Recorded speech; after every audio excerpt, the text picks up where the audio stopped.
want to be like God, आपको अगर परमेश्वर के जैसा बनना है, be rich in mercy. दया में धनवान हो जाइए। It's the most important area for us to be rich. हमारे लिए यह धनवान बनने का बहुत बड़ा क्षेत्र है, दया करना। I remember once one married couple came to see me. They were not from our church, from some other church. दूसरे किसी कलीसिया से एक पति पत्नी मुझसे मिलने आए। I didn't know them. They had read some book of mine. मैं उन्हें नहीं जानता, उन्होंने मेरा कोई पुस्तक पढ़ा था। They came rushing into my house one day. वे दौड़ते हुए मेरे घर में आए एक They दिन। said, Brother Zach, we got to catch a train in a few minutes. भाई हमें तुरंत ट्रेन पकड़नी है थोड़े समय में। Can you give us some quick advice for our married life? हमारे वैवाहिक जीवन के लिए क्या एक सलाह हमें दे सकते हैं आप? They didn't even sit. वे बैठे भी नहीं, They have to rush.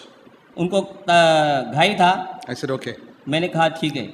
I said, ask forgiveness quickly मैंने कहा क्षमा मांगिए जल्दी and forgive quickly. और क्षमा कीजिए जल्दी। Okay, go and catch your train now. अभी जाइए, आपका ट्रेन पकड़िए। You'll have a very happy married life. आपको बहुत ही आनंदित वैवाहिक जीवन मिलेगा। In almost all marriages that I conduct nowadays, ये इन दिनों जो भी मैंने शादियां लगाई है, I tell people this. मैं ये लोगों को बताता हूँ, Before you go to bed at night, अगर आप रात में सोने को जा रहे हैं उससे पहले just make sure that everything is settled between you and your ये husband इस and wife. बात को निश्चय कर लीजिए कि तुम्हारे बीच में, दोनों के बीच में हर चीज़ का सुलह हो गया है। Don't keep any retained anger in your heart पिछला कोई भी दुख और क्रोध अपने दिल में न रखिए, or any unforgiven matter. और न क्षमा किए वाला कोई ऐसी बात अपने दिल में मत रखिए। Get rid of it. उससे छुटकारा पा लीजिए। Just like you throw away bad food, जैसे आप अच्छा खाना नहीं है उसे फेंक देते हैं, you don't keep it.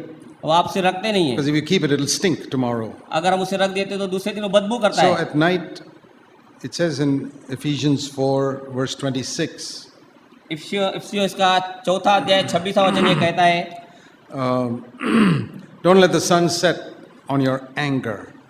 आपके क्रोध पर सूर्य अस्त न होने दो, सूर्य अस्त होने तक आपका क्रोध न रहने दो। That means in those days, people used to go to sleep when the sun set. इसका मतलब ये दर्शाता है कि पिछले दिनों में जुने में लोग क्रोध करते हुए सो No, जाते no, थे। no. When the sun was setting, they go to sleep. हाँ, जब सूर्यास्त हो जाता था लोग सोने चले जाते थे। So you're saying before you go to sleep, get rid of your anger. That's the तो meaning. यहाँ बताया गया है कि अगर आप सोने को जा रहे हैं उससे पहले अपने मन से क्रोध निकाल दो। So a brother came to me, तो भाई मेरे पास आए, said, Brother Zach, you conducted our marriage 20 years ago, 20 साल पहले आपने हमारी शादी लगाई and you gave us this advice और ये सलाह आपने हमें दिया at our wedding. At our wedding, हमारे शादी के समय में, don't go to bed without settling all matters between both of you. सोने को नहीं जाइए इससे पहले कि आपने सुलह सब बातों के विषय में कर लिया है। And he said, I want to testify today. और मैं ये आज चेक करना चाहता हूँ, There's a brother from our church in हमारे कलीसिया का Bangalore. भाई है, I've kept that word every day for 20 years. 20 साल मैंने उस बात को निभाया है। I said, praise the Lord. मैंने कहा परमेश्वर की स्तुति हो, That's a greater miracle than raising the dead. ये मुर्दे को जिंदा करने से बड़ा चमत्कार है। What a testimony. क्या ही उम्दा साक्षी है। Is it very difficult? क्या ये बहुत ही कठिन है?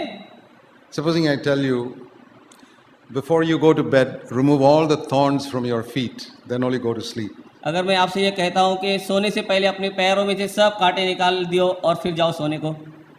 You say, Brother Zach, you mean can't I do it once a week or something? Why every day I've got to remove all the thorns from my feet? क्या आप मुझसे प्रश्न करोगे, भाई जैक, क्या मुझे अनुमति नहीं मिलेगी कि 7 दिन में मैं इन सब कांटों को निकालूं?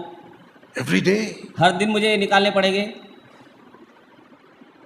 You don't wait till sunset to remove thorns from your feet. You remove it immediately. सूर्यास्त होने तक अपने पैर से कांटा निकालने के लिए आप इंतजार नहीं करेंगे, तुरंत आप निकाल देंगे। I think this Ephesians 4:26 is for half-hearted people. ये इफ्सिये 4:26 वचन Half-hearted. अधूरे हृदय वाले लोगों के लिए है। Wholehearted people won't wait till sunset. They'll settle it immediately. पूरे हृदय के पक्के लोगों के लिए वो आप कांटा जल्दी से ये वचन को पालन कर देंगे। These are the little things which the devil brings in to ruin a marriage. ये छोटी सी बातें हैं जो शैतान हमारे जीवन में लाकर हमारे वैवाहिक जीवन को नाश करता है। What is the opposite of accusing and criticizing people. लोगों को दोष लगाना, उनकी निंदा करना, इसके विपरीत उल्टा क्या है? That is learning to appreciate people. ये सीखना है लोगों की प्रशंसा करना। Now, I want to read you something from the Bible. मैं आपके लिए कुछ परमेश्वर के वचन से पढ़ूंगा। You will think it is from some Hindi movie. आप ये ऐसा सुनेंगे जैसे कोई हिंदी पिक्चर में से सुनाया जा रहा है। It's not a Hindi movie. ये हिंदी मूवी नहीं है। How beautiful you are, my darling. How beautiful you are. मेरी सुंदरी तो कितनी सुंदर है। Song of Solomon, chapter 2, verse 15. श्रेष्ठ गीत सोलोमन का पढ़िए, chapter 2.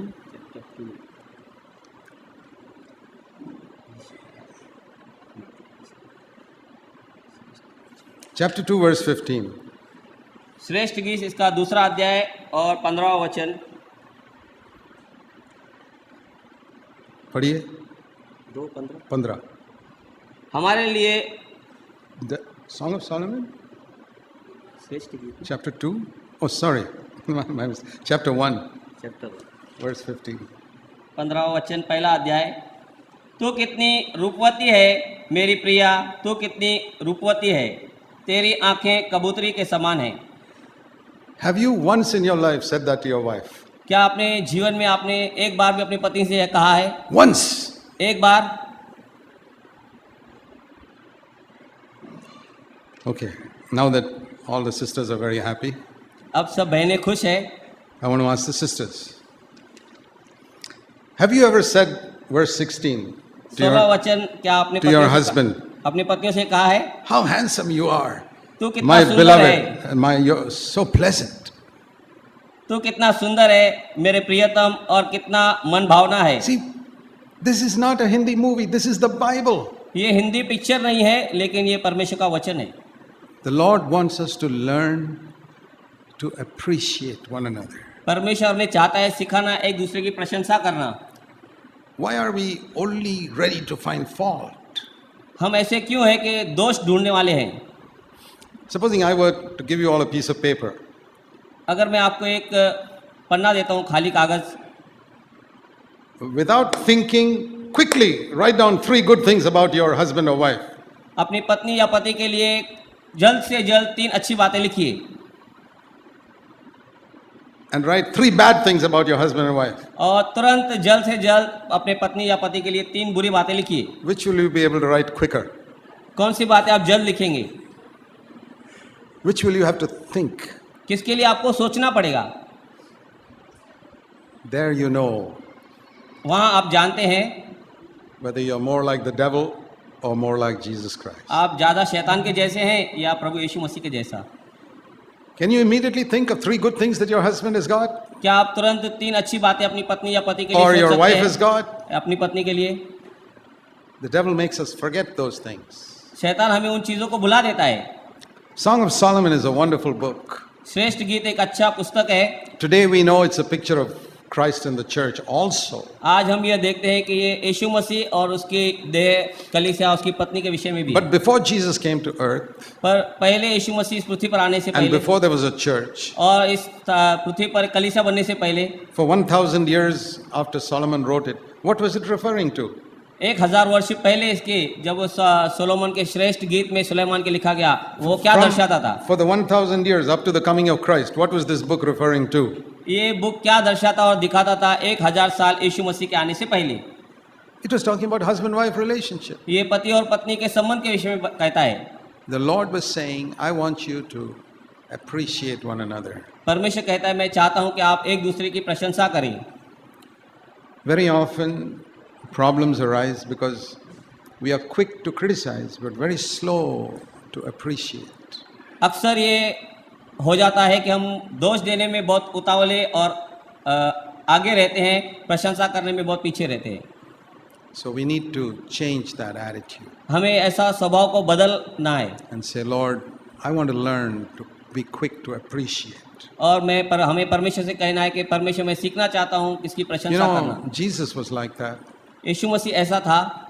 Even in some of the worst churches in Revelation chapter 2, प्रकटीकरण के दूसरे अध्याय में बहुत बुरे स्थिति में गई हुई कलीसियाओं के लिए भी, You know, one church is so bad in chapter 2 दूसरे अध्याय में एक चर्च की ऐसी बुरी दशा है, that the Lord says, if you don't listen to me, I'm going to take away the lampstand and you won't be a church anymore. और परमेश्वर वहाँ कहता है अगर आपने बदल सुधार नहीं रहा है तो मैं पवित्र आत्मा को वहाँ से निकाल दूंगा, Because you have left your first love. क्योंकि आपने पहला सा प्रेम छोड़ दिया है। But see how he begins the letter. पर हम देखेंगे वह उस वचन को शुरुआत कहाँ से करता है। Chapter 2, दूसरा अध्याय, to the leader of the church in Ephesus write. इफिसियों की कलीसिया के दूत को यह लिख, See, this is the bridegroom speaking to the bride, the husband speaking to the wife. ये पति अपनी पत्नी से बात कर रहा है। Jesus is the husband and the church is the bride. पति यीशु मसीह है और दुल्हन कलीसिया है। Okay, what is he saying? देखिए हम क्या कह रहे हैं परमेश्वर। Verse 2, दूसरे वचन में, I know your deeds, मैं तेरे कार्यों, I know your toil, परिश्रम perseverance. और धैर्य को जानता हूँ, You cannot endure evil men. और यह भी कि तू दुष्ट लोगों की सहन नहीं कर सकता, You put to the test those who call themselves apostles and you find they are false. और जो अपने आप को प्रेरित कहते हैं तूने उन्हें परखा है और झूठा पाया है। You have perseverance. तुझ में धैर्य है You have endured for my name's sake. और तूने मेरे नाम के कारण दुख You उठाते have उठाते थका नहीं। not grown weary. You have not grown weary. What a wonderful church. अच्छा कितना उत्तम कलीसिया है। No. He says, but I've got something against you. लेकिन परमेश्वर कहता है नहीं, मुझे आपके विरुद्ध में एक बात कहना है। He says all these words of appreciation. Then he says the one thing. ये सब प्रशंसा के शब्द कहने के बाद परमेश्वर एक शब्द कहते हैं। Which is the worst church to which Paul wrote? कौन सी सबसे बुरी कलीसिया थी जिसे पौल ने लिखा पत्र? Corinthians. कोरिन्थियंस। They had so many things wrong with them. उनमें बहुत सी बुराइयां थी, So many sins. बहुत पाप थे। They were taking people to court against each other. एक दूसरे को लोग कलीसिया के कोर्ट में ले जाते They थे were tolerating adultery. और वे व्यभिचार करते थे। And he writes to them in 1 Corinthians 1, 1 कोरिन्थियों पहला अध्याय verse 4. चौथा वचन, I thank God always for you. मैं परमेश्वर का निरंतर धन्यवाद करता हूँ तुम्हारे लिए। You are enriched, verse 5, in him in all speech, all knowledge. तुम अपने परमेश्वर के ज्ञान में निरंतर बढ़ रहे हो। Verse 7, you're not lacking in any gift. सातवें वचन में किसी भी दान में तुम्हारे अंदर कमी नहीं है। He will confirm you in the day of Jesus Christ, verse 8. यीशु मसीह के दिन में ये दावा करता हूँ। Then he says, now, verse 10, I've got to tell you some things. और 10वें वचन में पौलुस कहता है मुझे कुछ कहना है। It's a little principle. छोटे कानून, We have to develop this habit of appreciating. हमें हमारे अंदर ये आदत को बढ़ाना है प्रशंसा करने की। With our children also. हमारे बच्चों में भी We criticize them so quickly. हम बच्चों को जल्दी दोष लगा देते हैं। Aren't there some good qualities in your children? आपके बच्चों में क्या कोई अच्छी खूबियाँ नहीं है? Learn to appreciate them. उनको प्रशंसा करने की आप सीखो They will change much quicker. और वे तुरंत बदलेंगे। The Bible says God leads us to repentance by kindness. God leads us to repentance by his kindness. परमेश्वर अपनी दया से हमें पश्चाताप की ओर ले आता है। That is Romans 2:4. रोमियो दूसरा अध्याय चौथा वचन में We can also lead our children to repentance by kindness. हम भी अपने बच्चों को पश्चाताप की ओर नम्रता से दया से ले आ सकते हैं।